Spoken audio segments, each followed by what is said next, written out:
بسم اللہ الرحمن الرحیم۔ السلام علیکم۔ رموز دست شناسی میں اپنے سامعین اور ناظرین کو خوش آمدید کہتا ہوں۔ دست شناسی کا علمی سرمایہ دو حصوں پر مشتمل ہے۔ ایک حصہ ہاتھ کی بناوٹ، انگلیوں کی شکل و صورت، ناخنوں کی حالت اور ہتھیلی پر واقع گوشت کے ابھاروں کی جانچ پڑتال سے متعلق ہے، جو انسانی فطری میلانات اور طبیعت کے علاوہ صحت کے معاملات اور امراض کے متعلق بتاتا ہے، جبکہ دوسرا اور اہم حصہ ہاتھوں کی لکیروں سے وابستہ ہے، اور اس سلسلے میں سبھی چھوٹے بڑے نشانات اور نقوش اور ان کی ہیئت، ان کی تشکیل، گہرائی، رنگت، محل وقوع وغیرہ کے پیش نظر کردار و واقعات کے بارے میں احکام لگائے جا سکتے ہیں۔ لکیریں دو قسم کی ہوتی ہیں۔ عام طور پر انہیں چھوٹی اور بڑی لکیروں میں تقسیم کیا جا سکتا ہے۔ آج کا ہمارا موضوع زندگی کی لکیر ہے۔ زندگی کی لکیر تمام نشانیوں میں اہم ترین حیثیت کی حامل ہے۔ یہ ہمیں عمر اور صحت کے علاوہ زندگی کے تمام امور پر روشنی ڈالتی ہوئی نظر آتی ہے۔ اس سے نہ صرف جسمانی تندرستی بلکہ جنسی اور ازدواجی معاملات، کاروباری اور دنیاوی عروج و زوال، سفر و ہجر، غرض تمام امور کے متعلق معلومات ملتی ہیں۔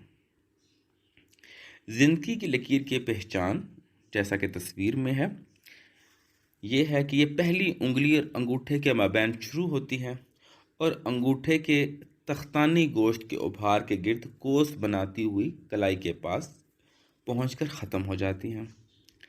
جب یہ لکیر ہتھیلی کے اچھے خاصے حصے پر واضح اور لمبی اور سالم قوس کی طرح نقش ہو تو اچھی تندرستی، لمبی عمر اور طبیعت میں عمل پسندی کا پتہ دیتی ہے کہ ایسی لکیر والا شخص اپنے گرد و پیش سے فطری دلچسپی رکھتا ہے، عزیزوں اور دوستوں سے عمدگی کے ساتھ رابطہ قائم کرتا ہے، اپنے حقوق کی حفاظت کرتا ہے اور دوسروں کی حق تلفی نہیں کرتا۔ عورت کے ہاتھ میں ایسی لکیر محبوب بیوی اور اچھی ماں کی فطری صلاحیت کی آئینہ دار ہوتی ہے۔ اسے معاشرتی اور اصلاحی امور سے بھی دلچسپی ہوتی ہے اور وہ نیکی کے کاموں میں عملی طور پر حصہ لیتی ہے۔ لیکن اگر یہ لکیر بے عیب نہ ہو، یعنی کہیں سے باریک، کہیں سے گہری،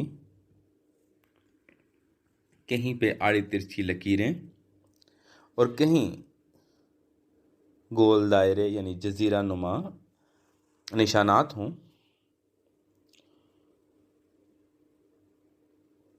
تو ایسی لکیر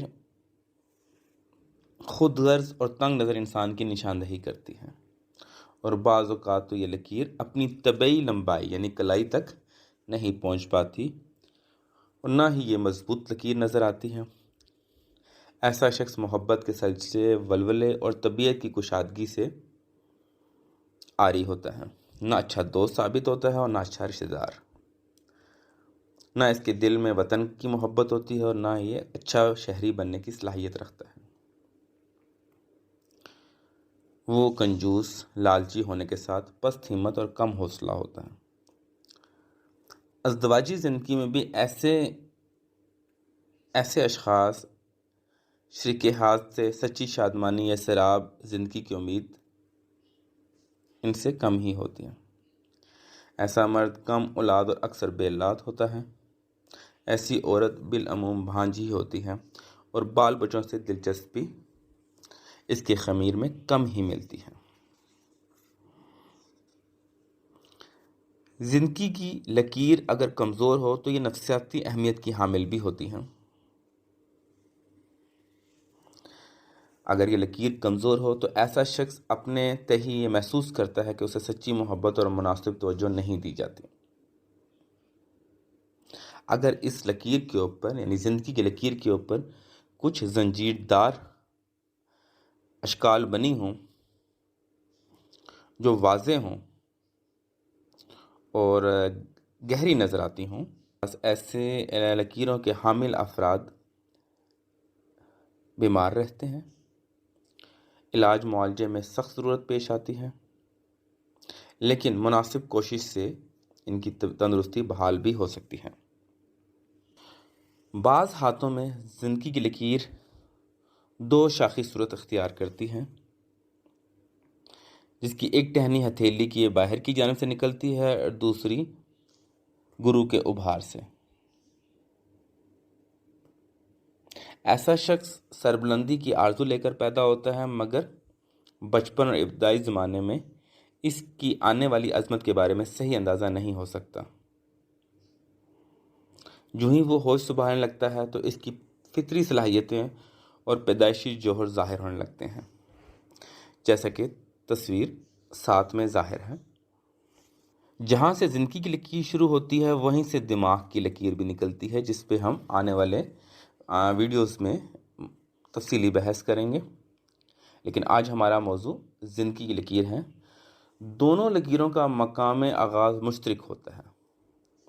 زندگی کی لکیر انگوٹھے کے گرد گھوم کر کلائی کی طرف بڑھتی ہے، مگر دماغ کی لکیر ہتھیلی کی سطح کو قطع کرتے ہوئے سامنے کی جانب چلی جاتی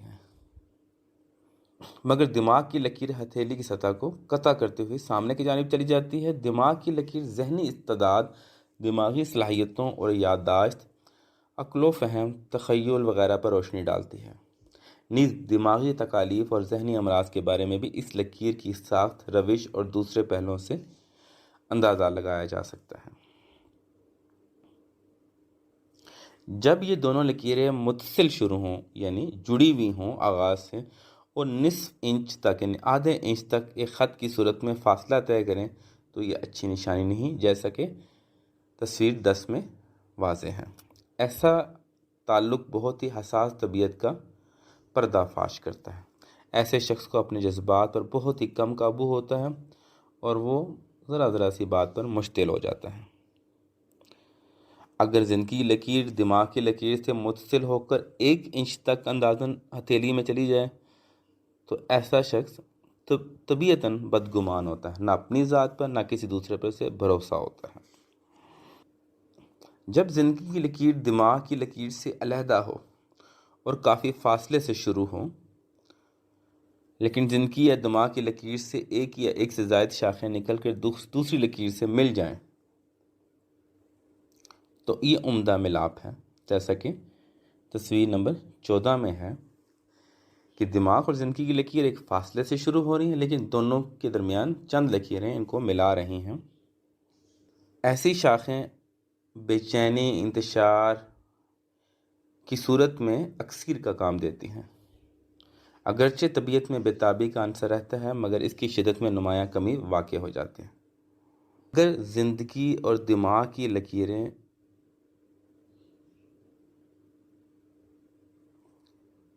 متصل ہوں، ملی ہوئی ہوں اور دل کی لکیر کے نیچے کی جانب سے جھکی ہوئی ہو